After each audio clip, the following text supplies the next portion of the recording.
سنا ہے کہ نوشیرواں عادل نے مرتے وقت اپنے بیٹے کو وصیت کی کہ اے بیٹے، بقائے سلطنت کا راز یہ ہے کہ اپنے آرام پہ رعایا کے آرام کو ترجیح دے، درویشوں کی خدمت کر،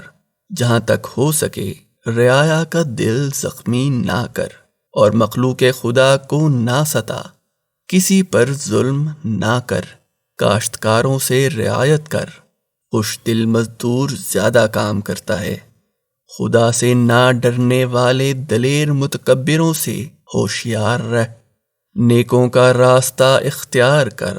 خدا کے عذاب سے ڈرتا رہ اور اس کی رحمت کا امیدوار بن جا۔ جان لے کہ رعایا جڑ ہے اور بادشاہ درخت، اور درخت جڑ ہی سے مضبوط بنتا ہے۔ ظالموں کو کھلی چھٹی نہ دے، کیونکہ عقل مندوں کو یہ پسند نہیں ہے کہ چرواہا سویا ہوا ہو اور بھیڑیا بکریوں میں گھسا ہوا ہو۔ جو لوگ تیرے وفادار ہیں، اگر اس سے کبھی لغزش ہو جائے تو درگزر کر۔ ایسے شخص کے ساتھ برائی کرنا انسانیت سے بعید ہے جس کی جانب سے تو نے اکثر نیکی دیکھی ہو۔